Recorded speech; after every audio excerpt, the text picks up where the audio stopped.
안녕하세요. 네, 세계건강 소명TV 최정원의 행복을 찾아서 네 번째 시간입니다. 네. 하기에 앞서서 지난 시간에 그 공존에 대한 얘기를 드렸잖아요. 네. 못 알려드린 에피소드가 있는 것 같아서 네, 하나 짚고 넘어가면 코스타리카에 저는 이거는 진짜 우리나라에서 하면 안 되나 싶은 건데요. 그런 공존과 평화와 이런 거를 아이들에게 교육을 하기 위해서 그 어린이 박물관이 있는데 이 어린이 박물관 5살 때부터 투표를 한다고 합니다.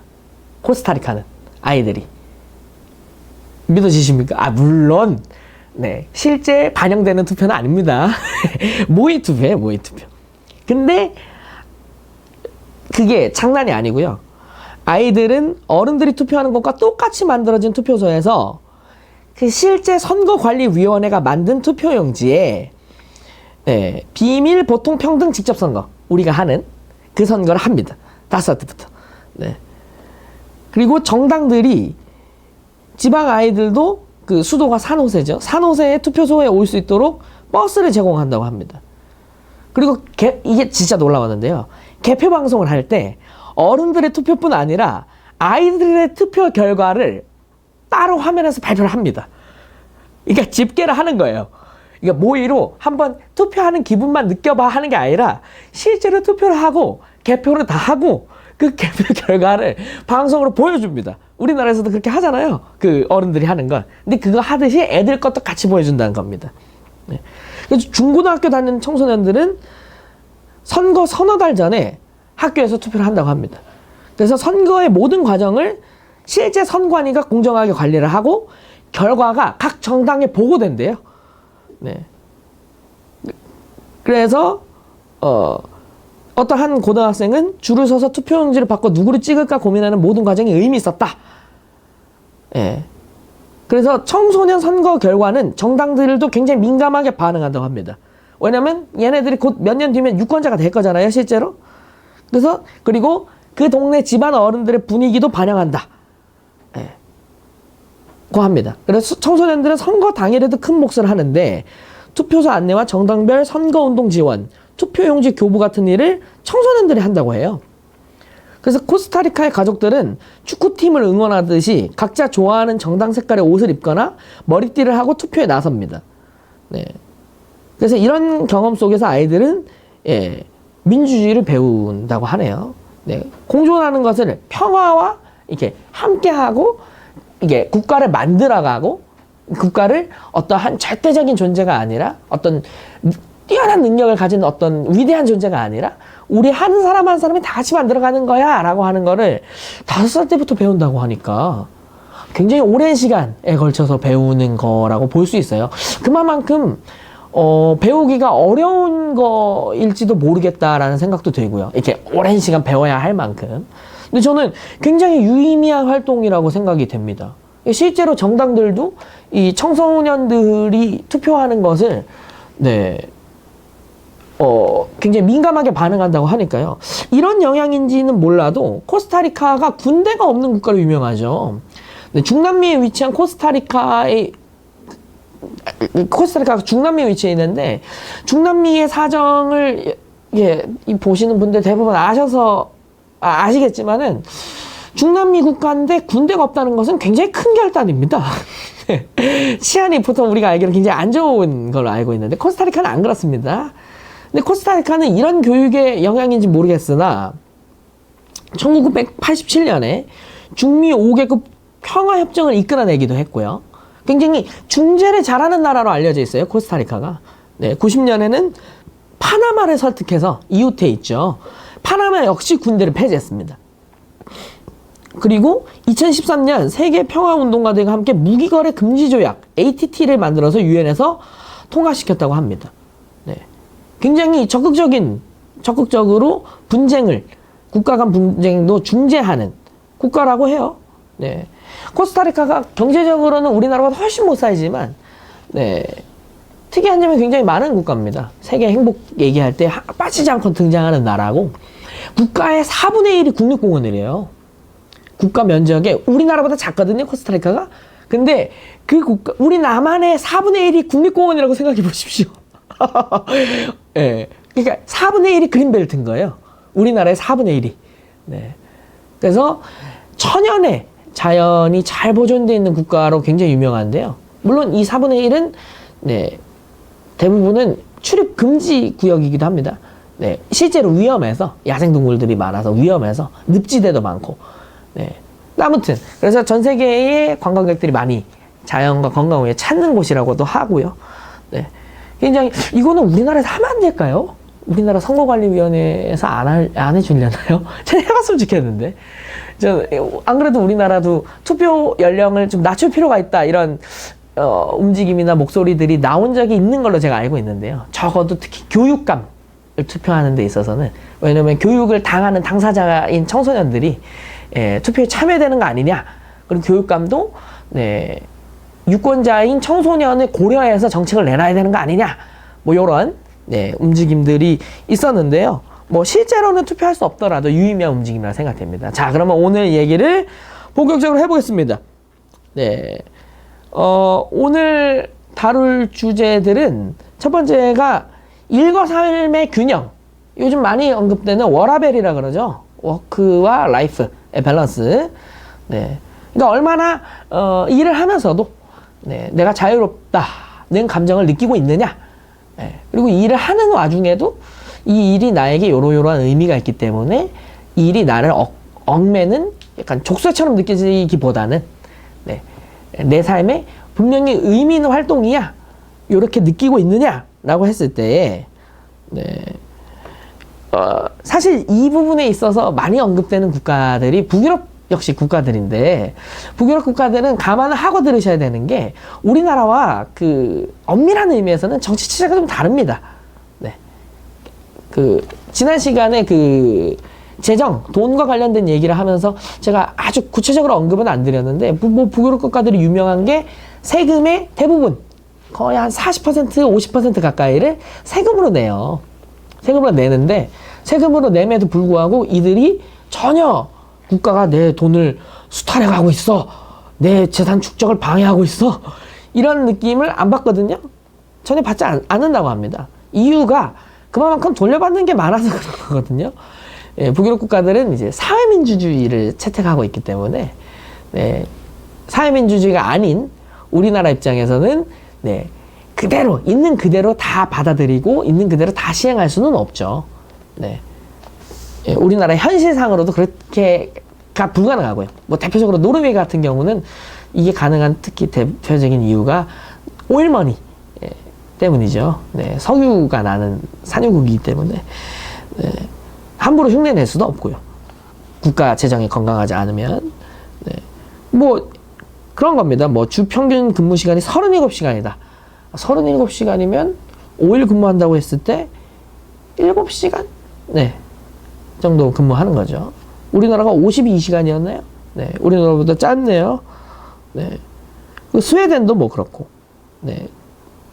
다 이렇게 근무 시간이 탄력적이거나. 근데 이거는 우리나라에서도 많이 도입하려고 시도하고 있는 거는 같은데 한국의 현실상 쉽지는 않죠. 네. 저는 게임 회사에서 일을 했었습니다만 예전에 네, 뭐 야근 철야 뭐 예. 예, 아침 10시에 출근했다가 그 다음날 오후 2시에 퇴근하고, 그럼 몇 시간 일한 거죠? 아침 10시에서 10시가 24시간이니까 예, 28시간 근무한 거네요. 아, 물론 밥 먹는 시간을 빼야겠지만 28시간 근무했는데 참 제가 그때 일하는 걸 돌이켜 보면서도 안타까운 게 밤에 새서 근무한 거잖아요. 그러니까 나중 가면 상태가 이렇게 돼요. 이렇게 이렇게 내가 지금 뭘 하고 있는 건지 이렇게.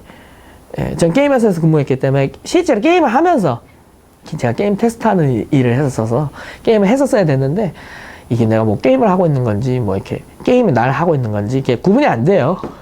그랬던 기억이 나는데 네, 필요한 것 같습니다. 자, 한 가지 사례를 좀 보도록 하겠습니다. 네, 구체적인 네. 헝가리의 부다페스트에서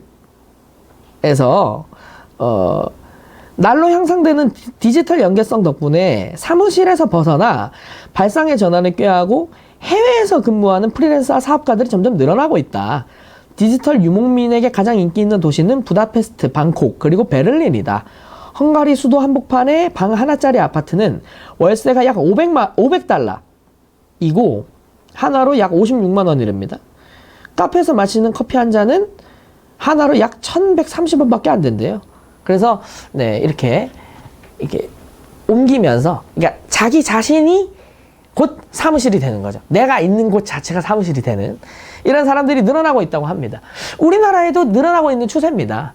한국에서도 최근 어떻게든 이제 셀 마켓이라고 하거든요. 셀이 세포잖아요. 그래서 어떤 특정한 직장에 소속되어 있지 않고 자신이 이제 뭔가 생산 활동을 해서 그게 뭐 어떤 제품 형태가 됐든 디자인적인 형태가 됐든 활동을 해서 그거를 예전에는 이렇게 판매를 하는 인프라를 구축하기가 어려웠던 게 있죠. 예, 뭐 내가 예를 들어 홈페이지를 만든다든지 뭐 유통시키고 뭐 요런 게 하기가 옛날에는 이제 그거를 개인이 구축하기가 사실상 불가능했는데 요즘은 네, 우리나라가 워낙에 택배가 잘 돼 있고 그리고 홈페이지를 만들기가 굉장히 쉬워졌죠. 예, 홈페이지를 만들기도 쉽고 굳이 홈페이지를 안 만들더라도 요즘 각종 SNS, 인스타그램이나 페이스북을 통해서 자신의 재능을 직접 거래하여 네, 훨씬 더 일반적인 것보다 좀 저렴한 가격에 생산 활동을 해나가고 네, 자기 시간에 자기가 이제 컨트롤하는 네, 요런 양상이 늘어나고 있습니다. 네, 저는 굉장히 긍정적인 움직임이라고 생각해요. 네, 어떤 우리나라의 이제 그런 전통적인 사고가 뭔가 대기업이 만들면 잘한다.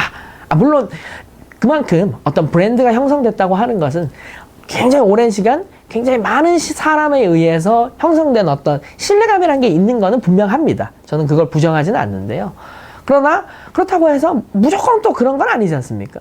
그렇다고 개인이 뭔가를 해나갈 수 있는 여지가 전혀 없는 건 아닌데 요즘은 개인이 뭔가를 해나가기가 유리한 환경이 조성이 된 거는 분명한 것 같습니다.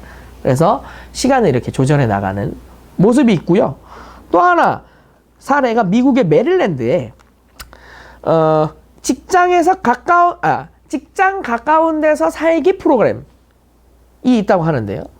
미국 메릴랜드에서는 직장에서 반경 8km 이내에 새 집을 사서 이사하는 사람들에게 계약금이나 잔금을 최대 $3,000, 우리나라 돈으로 약 340만 원까지 현금으로 지원하는 프로젝트를 운영 중이라고 합니다. 이 프로그램의 혜택을 받은 사람들은 출퇴근 시간이 줄었고 상당수가 이동수단을 자동차에서 걷기로 바꿨다고 합니다. 정말 좋은 프로그램인 것 같아요. 직장을 선택하는 데 있어서 사실 굉장히 중요한 요소 아니겠습니까? 네, 얼마나 출퇴근 거리가 가깝냐. 이게 생활의 질에 있어서 이게 직장을 다니시는 분들은 다들 공감하실 텐데 굉장히 강력한 영향을 미칩니다. 퇴근 시간에 아시죠? 진짜 농담이 아니고 1분만 늦게 출발해도 네, 도로 교통 사정이 어떻게 변화되는지 이제 자동차로 출퇴근하시는 분들은 다들 알고 계실 겁니다. 출근 시간이 진짜 신호 하나 바뀌었는데 몇 분이나 늦었는데 엘리베이터 하나 놓쳤는데 엄청나게 결론적으로 차이가 나는 걸 보실 수 있습니다. 짜증나는 막히는 도로에서 아무것도 할 수 없는 상태로 네, 옴싹달싹 할 수 없는 상태로 네, 있는 그런 경험을 많이 하게 되는데요. 굉장히 좋은 프로그램인 것 같습니다. 직장에서 가까운 데 살기 프로그램. 이게 다 이제 일하는 시간에 이게 버리는 웨이스팅 타임을 줄이고 네, 최대한 내 삶을 좀 더 누리려고 하는 움직임이겠죠. 네. 독일에서는 또 이런 운동이 있습니다. 2011년 독일의 굴지의 자동차 업체인 폭스바겐은 근무 시간이 끝난 뒤 직원들에게 이메일을 전송하는 블랙베리 서비스를 중단했다고 합니다. 직원들은 전화 통화를 할 수 있지만 근무 시간이 끝나고 30분 뒤부터는 이메일을 전송할 수 없대요. 근무 시간이 시작된 30분 뒤부터 서버가 풀려 다시 이메일을 전송할 수 있다고 합니다. 엄청난, 이거 개인이 한 게 아니라 회사에서 이렇게 했다고요. 회사에서. 네, 엄청난 프로그램인 것 같습니다. 그러니까 회사 입장에서 일 끝났으니까 일할 생각하지 말고 쉬어. 일 끝났는데 왜 일을 해? 쉬어. 약간 요렇게 하는 거죠. 네, 엄청난 프로그램인 것 같습니다. 네, 인간은 기계랑 다르잖아요. 네, 잘 쉬어야지 일을 또 그 다음에 또 잘할 수가 있는데, 네, 일 하면, 그러니까 이게 전형적인 기계 물질론적인 사고 방식이거든요. 네, 인간은 기계로 보는 겁니다. 인풋 시간이 길면 아웃풋도 그만큼 뽑혀 나올 것이다 라고 이제 보는 관점인데요.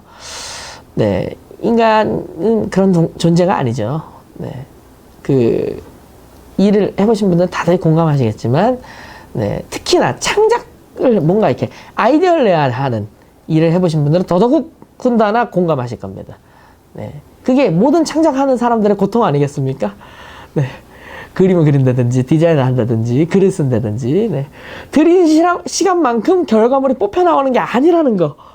네, 이게 정말 사람, 네, 미치고 파딱 뛰게 만드는 일이죠. 네, 그래서 잘 쉬어야 되는데, 네, 한국인만큼 쉬는 시간을 낭비라고 생각하는 민족이 있을까요? 네, 물론 한국 사람 말고도 이런 생각하는 사람은 많습니다만, 네, 우리나라 사람들이 참 못 쉬어요. 네, 잘 못 쉽니다. 네, 그래서 안타까울 때가 많은데요. 네, 이렇게 자기 안에서 이제 일하는 시간 말고 다른 시간에는 이제 좀 내가 할 수 있는 것들, 혹은 공동체를 만들어 조직해서 공동체와 함께 하는 것들, 뭐 내 가족과 함께 하는 것들, 이런 시간을 늘리는 게, 네, 중요한 것 같습니다. 네, 가족과 함께 하는 시간, 특히 이제 아이를 보는 시간이 고통스럽고 괴로운 경우도 많은데요. 네, 왜냐면 아이 보는 게 피곤하고 힘들고 하루 종일 일했는데 이제 돌아와서 또 해야 되고, 뭐 이런 뭔가 어려움이 있을 수는 있는데, 네, 개인의 시간을 그래서 분리하는 것도 마찬가지로 중요한 거고요. 때로는 좀 요청도 하셔야 되고, 네, 이게 혼자 이렇게 나를 도와줘, 이렇게 요청도 할 수 있어야 되고, 이걸로 의사소통도 가능해야 되고, 아이와도 이렇게 소통하실 수 있어야 되고. 저는 아이와 놀아준다는 표현을 개인적으로 잘 안 좋아하는데요. 네, 때로는 그래서 어른이 좋아하는, 그러니까 아버지나 부모님이 좋아하는 놀이에 아이들을 좀 초대하는 것도 좀 필요해 보이고요. 네, 이런 움직임들이 필요하다고 저는 생각이 됩니다. 행복을 위해서는. 자, 그 다음에 말씀드리려고 하는 게 신뢰관계입니다. 신뢰관계. 침이 엄청나게 튀었네요. 아이고, 이거 한 잔만 마시겠습니다. 얘는 커피인데 커피를 마시니까 목이 더 매는 것 같기도 하고, 계속 해보겠습니다. 네. 신뢰관계. 전편에서도 말씀을 드렸습니다만, 전편에 왜, 한 아이를 온 마을이 키워야 한다 라고 하는 서아프리카의 속담이 있다고 하지 않았습니까? 공동체를 만드는 데 있어서 공동체가 있죠. 존재는 합니다.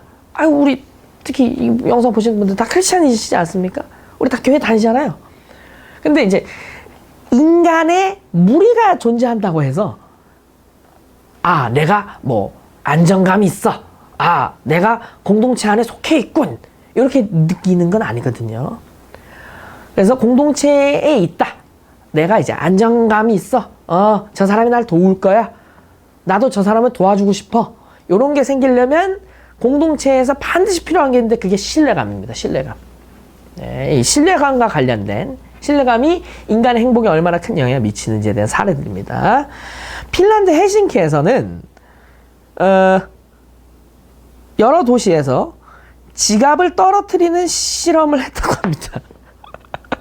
네, 상당히 재밌는 실험이네요. 네, 이런 실험을 했는데, 네, 읽어보도록 하겠습니다.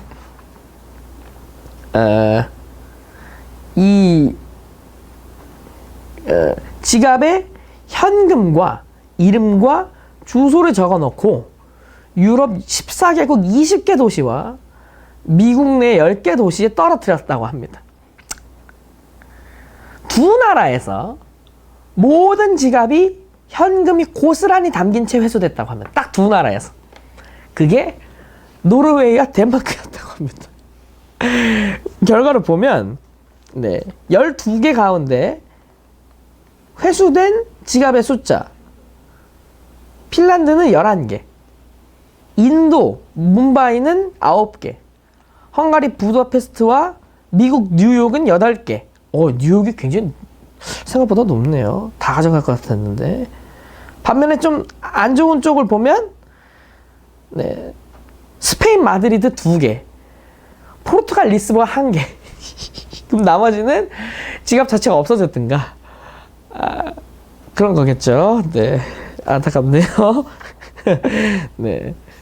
그, 리더스 다이제스트라고 하는 곳에서, 네, 12개 지갑을 16개 도시에 떨어뜨렸는데요. 각각의 지갑에는 이름, 휴대전화번호, 가족사진, 쿠폰, 명함, 그리고 $50에 해당하는 현지화폐가 들어있었다고 합니다. 예. 역시 몇 개의 지갑이나 고스란히 회수됐을까요? 192개 가운데 90개가 회수됐다고 합니다. 반 조금 안 되네요. 16개 국가에서. 네. 그랬다고 합니다. 네. 그러니까, 이 대표적인 또 국가 중에 이런 좀 신뢰감이 형성되어 있는 나라가 일본인데요. 네. 일본의 지하철, 심한 말로, 도쿄에는 야마노테센이라고 하는 우리나라의 2호선에 해당하는 한 바퀴 도는 전철이 있습니다. 근데 한 역에서 지갑이나 가방을 두고 내리면 한 바퀴, 그 전철이 요렇게 한 바퀴 다시 돌아올 때까지 그 자리에 그대로 있습니다. 네, 안 움직입니다. 네, 안 건드린대요. 네. 남의 거는 이렇게 건드리지 않는다. 약간 신뢰감이랑 다른 걸 수도 있겠습니다만, 네. 관광버스에 뭘 이렇게 두고 내렸다. 그러면 그 관광버스가 막 돌고, 그 다음날 다시 나한테 왔을 때 그 자리에 그대로 있습니다. 안 건듭니다. 네. 물론, 일본에도 도시별로 차이는 있어요. 네. 도시별로 차이는 있습니다만, 이런 신뢰감 관계가 형성되어 있는 거. 굉장히 중요한 일인 것 같아요. 저는 대학교 때, 대학에서 지갑 돌려줬다가, 네. 돈이 없어졌다고 저한테 그래가지고, 저는 안 건드리고 줬는데, 네. 제가 그때 당시로는 좀 어렸어서 너무 화가 나머지 지갑에 집어 던졌는데요. 너무 화가 나서, 저는 살면서 그렇게 화가 나본 적이 거의 없었습니다. 저는 정말 저는 선한 마음으로 했는 건데, 그때 정말 안타까움과 분노를 많이 느꼈던 것 같아요. 이렇게까지 신뢰감이 없어졌나? 우리나라가? 이거 어떻게 된 거지? 내가 어렸을 땐 안 이랬던 것 같은데? 라는 생각이 너무 크게 들어서요. 하나 더 볼까요? 이스라엘과 팔레스타인입니다. 둘이 사이가 아주 안 좋은 걸로 유명한데요. 네. 부모 모임 가족 포럼, PCFF라고 하는 단체는 양국 간의 분쟁으로 직계 가족을 잃은 적이 있는 팔레스타인과 이스라엘 가족의 민간 조직이라고 합니다. 근데 이 조직은 병렬 서사 체험이라는 걸 하는데요. 분쟁의 양측이 상대방의 개인적인 사연과 국가적인 사연을 이해할 수 있도록 돕는 것을 목적으로 합니다. 그래서 이 단체 회원들은 정기적으로 만나 상호 이해와 존중을 도모한다고 해요. 와, 이거 굉장히 파격적인 시도죠. 네. 그렇게 서로 죽을둥살둥 모르고, 우리는 맨날 뉴스로 이제 서로 총칼 들이밀고 미사일 쏘는 것만 보는데, 네. 이런 움직임이 또 있네요. 민간 조직으로. 네. 존재를 하는군요. 네. 필요한 것 같아요. 신뢰감이 무너지면 결국에는, 네. 뭘 어떻게 믿겠습니까? 네. 물론 우리나라에 더더군다나 필요한 것 같은데요. 우리나라는 바로 위에, 네, 우리나라와 완전히 반대되는 조직이 하나 있지 않습니까? 네. 어쨌든 같은 민족인데, 네. 신뢰감을 쌓기가 쉽지는 않은 것 같습니다. 네. 굉장히 오랜 시간도 필요할 거고, 네. 우리나라도 그들을 신뢰하기가 어렵고, 그들은 우리를 신뢰하는지 안 하는지 전 그 동네 안 살아봐서 잘 모르겠습니다만은, 겉으로 보기에는 안 신뢰하는 것 같은데요. 필요하겠죠? 장기적으로 우리나라와 북한이 이렇게 잘 가서 결국에는 하나가 되기 위해서는 필요하겠죠. 근데, 우리나라는 이제 이런 직접적인 분쟁은 현재는 없는 상태지 않습니까? 근데 이제, 네. 굉장히 이런 사건이 빈번한 이 두 국가 사이에서도 민간에서 이런 걸 할 수 있다는 거는 굉장히 좀 부러운 사례인 것 같습니다. 네. 또 하나 보겠습니다. 덴마크 웨스터스코우 애프터스콜레. 애프터스콜레는 그 틈을 이용해서 막간으로 광고를 하자면 그 김수홍 팀장님의 세계 교육을 보시면 말입니다. 네. 덴마크에는 굉장히 다양한 교육 형태가 있습니다. 근데 그 중에 하나가 애프터스콜레라고요. 방과 후 학교랑 비슷한 건데요. 네, 스콜레가 학교거든요. 네, 그래서 비슷한 건데, 우리나라가 생각하는 그런 방과 후 학교보다는 훨씬 더 확장되고 강력한 속성을 가지고 있는, 그리고 애프터스콜레는 이제 약간 좀, 중간 과정이라고 할까요? 그, 초등학교와 초등학교를 졸업하고 중학교 가기 전에 이렇게 중간에 이렇게 자기 진로를 찾고 이렇게 거쳐가는 그런 형태의 학교인데요. 여기서 라이브 액션 역할극 교육을 한다고 합니다. 이게 뭐냐면 일주일 동안 고대 로마나 미국의 월스트리트에서 살아보기 같은 라이브 액션 역할극을 통해 아이들을 가르칩니다. 예를 들어 아스퍼거 증후군이 있는 아이들은 이 놀이를 통해 서로 다른 역할을 맡아보면서 사회적 기술을 익히고 여러 상황에 대처하는 법을 배울 수 있다. 네. 아이들이 실제로 어떤 역할에, 어떤 상황에 이게 참여하면서 그 상황을 이제 현명하게 잘 대처하는 것을 배움으로써 이게 신뢰감이 형성되려면 이거를 요렇게 해야 되는구나. 를 배우는 거죠. 저는 이런 똑같은 교육은 아니더라도 우리나라에 반드시 필요한 교육이라고 저는 생각합니다. 특히나 저는 대학교에서 이걸 많이 느꼈는데요. 아마 대학생들 많이 공감하실 텐데, 팀플을 많이 하죠. 대학교에서. 근데 팀플에서 해보시면 아시겠지만, 해보신 분들 아시겠지만, 한 명은 꼭 잠수를 탑니다. 연락이 안 돼요. 그리고 자기 걸 안 해옵니다. 그러면 누군가 중재를 하기도 하고, 누군가는 좀 이렇게 쓴소리도 해야 되고, 직원도 해야 되고, 때로는 좀 이렇게 그러니까 채찍과 당근을 같이 내밀면서 이렇게 협상하고 중재하고 타협하게 가면서 이렇게 팀 플레이가 굴러가도록 만들어야 되는데, 한국의 교육은 전혀 안 돼 있죠. 이게 전혀 안 돼 있기 때문에, 네. 혼자서 공부하는 거 굉장히 잘하는데, 다 같이 뭔가를 하는 거에 있어서 신뢰관계가 전혀 형성이 안 돼 있습니다. 근데 대학교에서는 갑자기 죽어라고 팀플만 시키니까 이제 아이들이 굉장히 난감해하는. 네, 저는 이런 거를 대학교의 교양 필수로 다 넣어야 된다고 생각해요. 팀플 잘하는 법 해가지고 넣어야 된다고 생각합니다. 그래야 앞으로의 대학 생활이 윤택해지죠. 네, 대학생들이 굉장히 스트레스를 받거든요. 신뢰관계가 형성이 안 돼 있어서 생기는 일인 것 같습니다. 하나 더 볼까요? 브라질의 리우데자네이루에 있는 파벨라 그림재단입니다. 파벨라라고 하는 것은 브라질에 있는 슬럼가입니다. 굉장히 많이 형성이 되어 있는데 가장 크고 유명한 슬럼가가 아이러니하게도 가장 브라질에서 유명한 두 도시인 상파울루와 리우데자네이루에 있습니다. 그 중에서도 이제 리우데자네이루의 파벨라가 굉장히 악명이 높은데요. 화가들이 작지만 의미 있는 혁명을 주도하고 있습니다. 이들의 무기는 총칼이 아니고 붓과 물감인데요. 그것으로 파벨라의 주택들을 무지개색으로 예쁘게 칠하고 있는 겁니다. 이 프로젝트는 누구나 참여할 수가 있는 공동작업으로서 수많은 동네 젊은이들이 동참하고 있습니다. 이들은 함께 색상을 선택하고 함께 색칠하고 함께 즐깁니다. 덕분에 요즘 이곳에서는 새로운 세상이 주민과 관광객을 맞이합니다. 이곳 주민들은 이제 이것을 당당하게 보금자리라고 소개합니다. 네.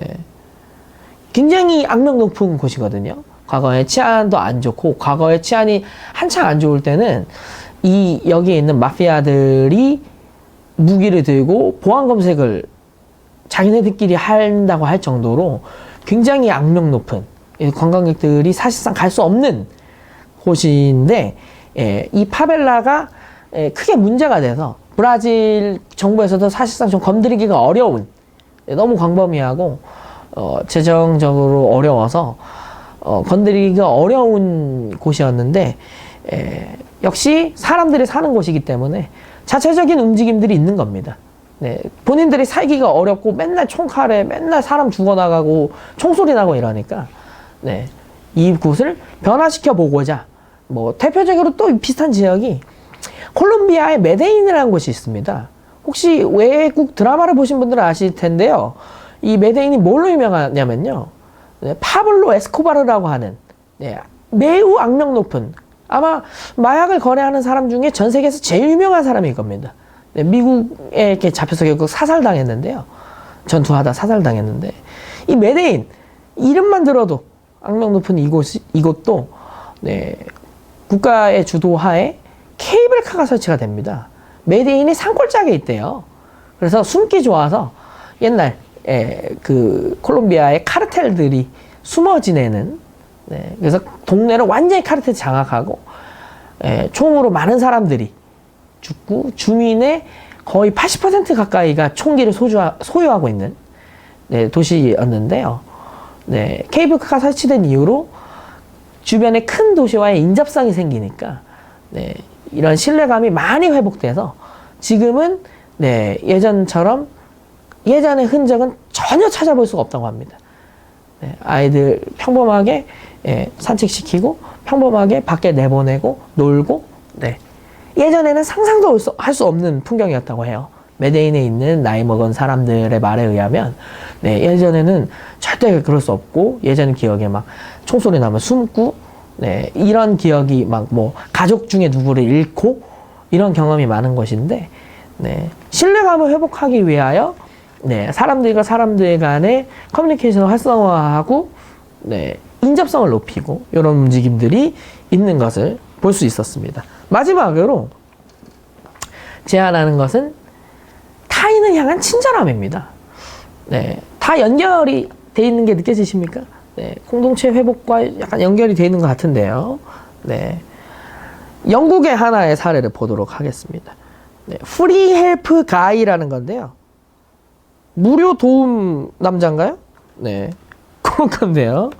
네, 읽어보도록 하겠습니다.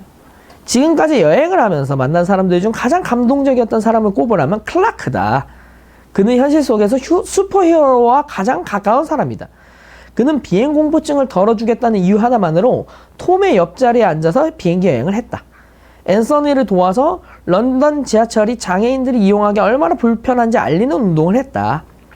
잃어버린 메모리 카드의 주인을 찾아주거나 아들에게 오랫동안 연락이 끊긴 아버지를 찾아주려고 했다.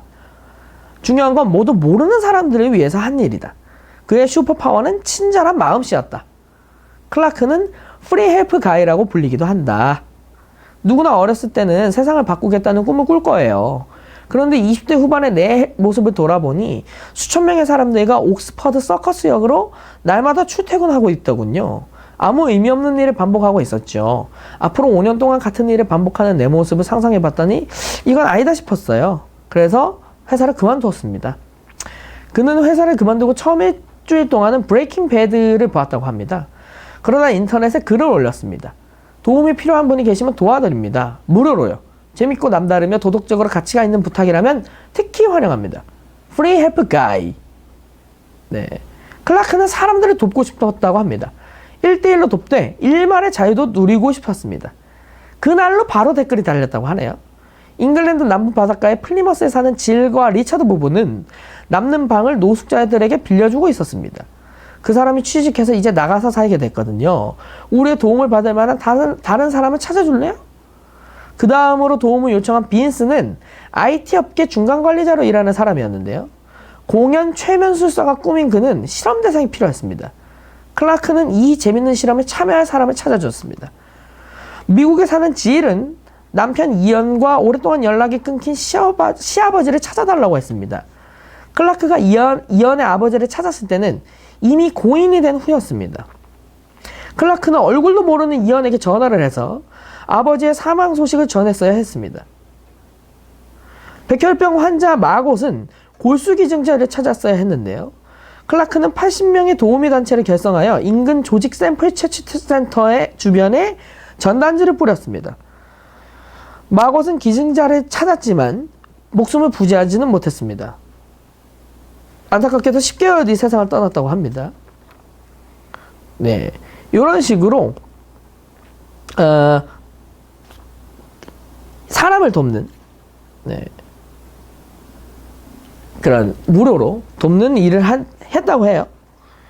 심장이 이렇게 말합니다. 심장이 이런 식으로 뛴 적이 없었어요. 사는 게 짜릿해요. 베푸는 게 행복이에요. 프리에프 프로젝트로 가장 많은 도움을 받은 사람은 바로 접니다. 그는 현재 프리랜서 비즈니스 컨설턴트로 일을 하고 있다고 합니다. 처음에는 6개월이라는 기간을 정했지만 평생 남을 도우며 살아가기로 마음먹었습니다. 예, 이런 분이 계시다고 하네요. 참 재밌는 선택을 한 것 같은데, 이 프리헬프 가이는 저도 동네에서 한번 해보고 싶다는 생각이 듭니다. 네, 최근에 옆집 꼬마 아이가, 저는 그래도 옆집이랑 인사는, 엘리베이터 만나면 인사는 하고 이제 애가 몇이고 이 정도는 알거든요. 근데 옆집 꼬마 아이가 저희 어머니한테 인사를 하더라고요. 저랑 어머니랑 같이 가는데. 그거 보고 제가 좀 감동을 받아서, 우리 동네는 좀 가능성이 있나? 저는 제가 이제 야탑에서 산 지가 그래도 거의 10년 가까이 됐는데, 동네 꼬마의 인사를 받은 게 처음이거든요. 10년 가까이 살면서 처음이었어서, 도움을 주는 활동을 해보면 좋겠다. 내가 갖고 있는 것으로 남에게 베푸는 활동을 해보면 좋겠다, 이런 생각이 듭니다. 그리고 인도에서는 말입니다. 인도의 하이데라바드라는 곳에서 선물 공감 프로젝트를 진행했는데, 그게 뭐냐면 부잣집 아이와 가난한 집 아이가 짝을 이뤄서 직접 만든 선물을 교환하는 방식으로 사회적 벽을 허물었다고 합니다. 이것도 굉장히 독특한 프로젝트 같습니다. 부잣집이랑 가난한 집을 연결시켰다. 좋네요. 네.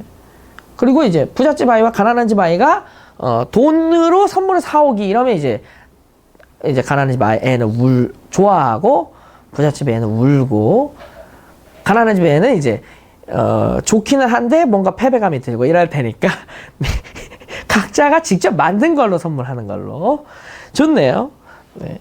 서로를 이해하는, 네, 친절을 베푸는 이런 거죠.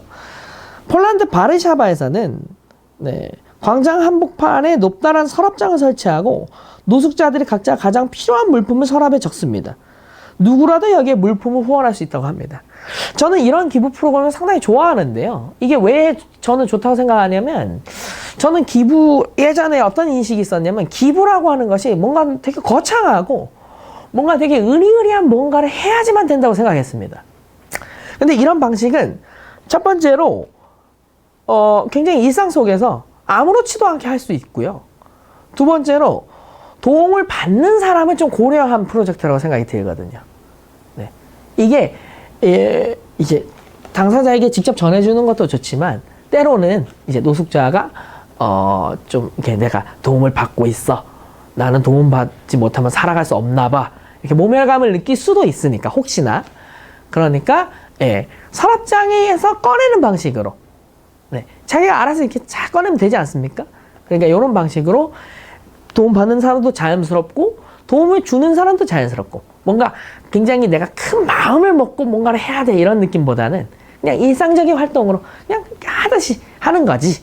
이런 식의 도움을 주는 프로그램이 굉장히 좋다고 생각이 됩니다. 이거는 뭔가 누군가에게 도움을 주려고 하는 분들이라면 고민을 해보암직한 그런 사고방식인 것 같습니다.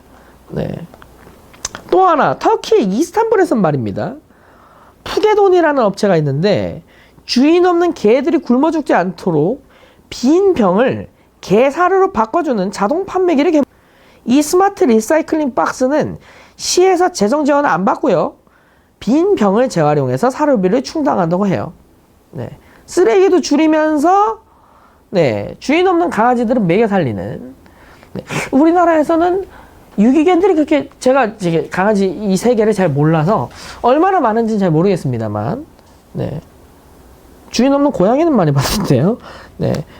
아무튼 이런 프로젝트가 있다고 합니다. 역시 굉장히 유의미한 프로젝트죠. 네.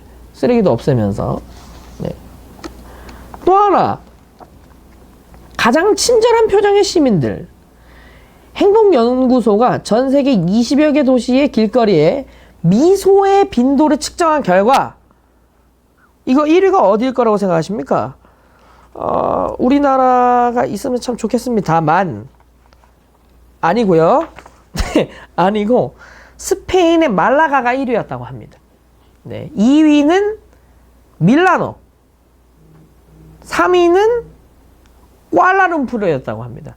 말레이시아의 쿠알라룸푸르 12.5%, 서울은 4.7%였대요. 4.7%. 웃는 얼굴로 걸어다니는 행인의 비율입니다. 4.7%. 1위인 말라가의 3분의 1 수준이군요. 네, 좀만 더 웃었으면 좋았을 것을. 그렇다고 합니다. 마지막으로 낯선 사람들에게 가장 친절한 나라.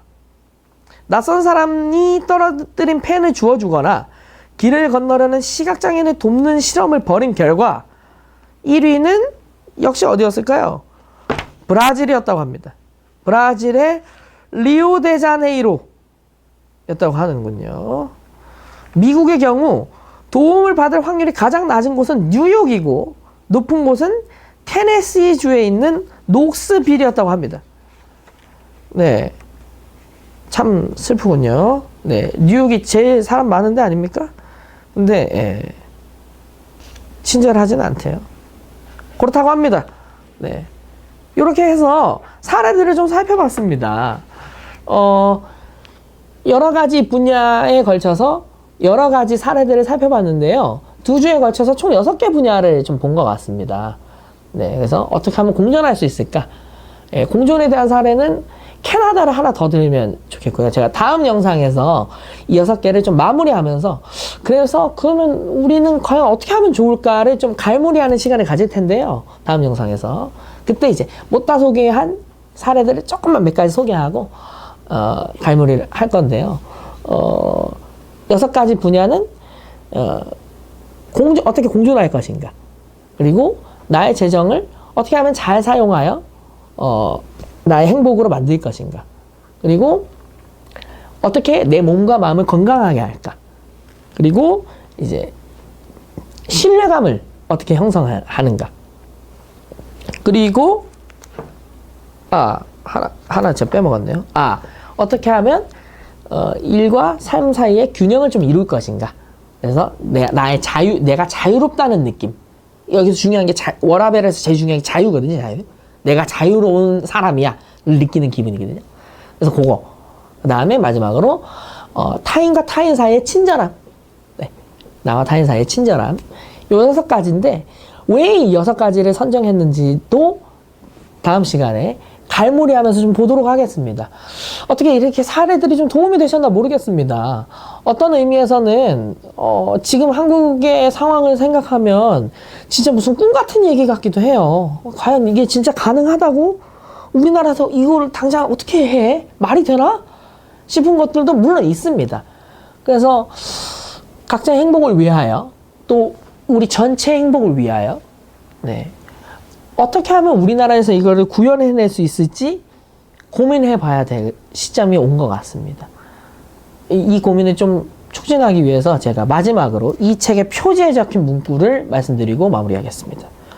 우리는 한데 연결되어 있다. 타인의 행복과 나의 행복은 구분 지을 수 없다. 감사합니다.